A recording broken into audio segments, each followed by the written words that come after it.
Hi friends, PG న్యూస్కి స్వాగతం. Friends, ఈరోజు కువైట్ విషయం గమనిస్తే డిసెంబర్ 15, 2025 నుండి అమల్లోకి వచ్చే కొత్త యాంటీ మాదక ద్రవ్యాల చట్టం క్రింద అనేక కేసుల్లో మాదక ద్రవ్యాలు అక్రమ రవాణా మరియు మత్తు పదార్థాల వాడకానికి మరణశిక్ష అమలు చేయబడుతుందని అంతర్గత వ్యవహారాల మంత్రిత్వ శాఖ ప్రకటించినట్లు ఆల్ శ్రేయస్స దినపత్రిక నివేదించింది. ఈ క్రింది పరిస్థితుల్లో మరణశిక్ష వర్తిస్తుందని మంత్రిత్వ శాఖ ఒక అధికారిక ప్రకటనలో వివరించింది. మొదటిగా, నిందితుడు మాదక ద్రవ్యాలు లేదా సైకోట్రోపిక్ పదార్థాలతో కూడిన నేరాలు చేయడానికి ఒక సంస్థ లేదా ముఠాను స్థాపించినట్లయితే లేదా నడిపించినట్లయితే.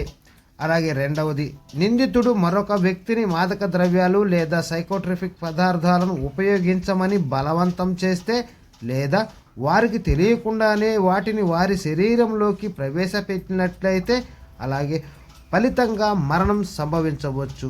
తర్వాత విషయం, బాధితుడికి తెలియకుండా నిందితుడు మరొక వ్యక్తిపై మాదక ద్రవ్యాలను ఉంచినట్లయితే లేదా సాక్ష్యాలను దాచిపెట్టినట్లయితే, బాధితుడు ఆ వ్యక్తిని కలిగి ఉన్నాడని తప్పుగా ఆరోపించినట్లయితే మరియు బాధితుడికి తదనంతరం దోషిగా నిర్ధారించబడిన శిక్ష విధించబడుతుంది. అలాగే దోషి తేలిక మరియు వ్యక్తి ఆదేశ నేరాన్ని పునరావృతం చేస్తుంది. తర్వాత, నిందితుడు నేరం చేయడానికి మైనర్ లేదా మానసిక అనారోగ్యంతో ఉన్న వ్యక్తిని ఉపయోగించినట్లయితే కూడా.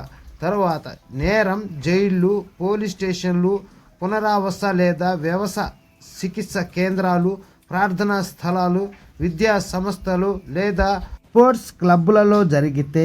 అలాగే నేరస్తుడు నేరాలు చేయడానికి తన అధికారిక స్థానాన్ని దుర్వినియోగం చేసినట్లయితే. తరువాత, నేరస్తుడు వ్యక్తిగత ఉపయోగం కోసం మైనర్కు మాదక ద్రవ్యాలు లేదా సైకోట్రోపిక్ పదార్థాలను అందించినట్లయితే. ఇలాంటి పనులు చేసిన వారికి ఎవరికైనా సరే కువైట్లో ఉరిశిక్ష అయితే అమలు చేయడం అంటూ జరుగుతుందని ప్రభుత్వం తెలియజేస్తుంది. జాగ్రత్తగా మన ఛానల్ ద్వారా తెలియజేస్తున్నాం, జాగ్రత్త పడండి. అలాగే మీరు కూడా వీడియో షేర్ చేసి మీరు తెలియజేస్తూ మీ ఫ్రెండ్స్ అందరికి కూడా షేర్ చేయండి. Okay friends, by, take care. మరొక వీడియోలో మరిన్ని విషయాలతో మళ్ళీ కలుద్దాం. Don't forget to subscribe, like, share.